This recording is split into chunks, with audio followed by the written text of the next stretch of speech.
तर आजच्या मिनी व्लॉगमध्ये सध्याचं माझं जे रुटीन आहे ना ते तुमच्याशी शेअर करते. तर रात्रीच्या वेळेस आज मिनी व्लॉगला सुरुवात केलेली आहे.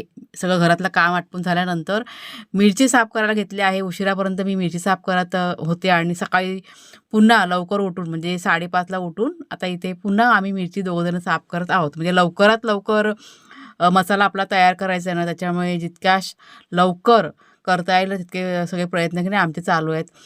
मिरची 1-1.5 तास साफ करून झाल्यानंतर हात स्वच्छ धुवून घेतले मी. खूप हाताची अशी जळजळ होत होती.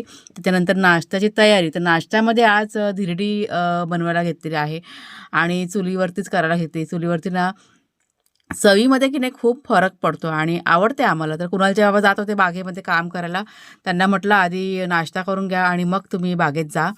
तर इथे पटापट धिरडी बघा बनवायला सुरुवात केलेली आहे आणि त्याची रेसिपी ना मी बऱ्याच वेळा तुमच्याशी शेअर केलेली आहे. त्याच्यामुळे आज काही रेसिपी दाखवत नाही आहे.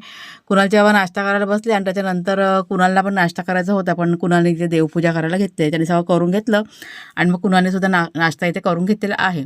घरातलं सगळं काम आटपून झाल्यानंतर पुन्हा आता दुपारच्या वेळेस इथे मी आता मिरची साफ करायला घेतलेली आहे. संध्याकाळच्या वेळेस खूप अशी भूक लागली होती काम करून करून. तिथे चहा आणि पार्ले बिस्किट माझ्या आवडीचं ते खाऊन घेतलं आणि त्याच्यानंतर हे गरम मसाले काढून ठेवले होते. मसाल्याची सगळी यादी करायची होती. तर मिनी ब्लॉग फक्त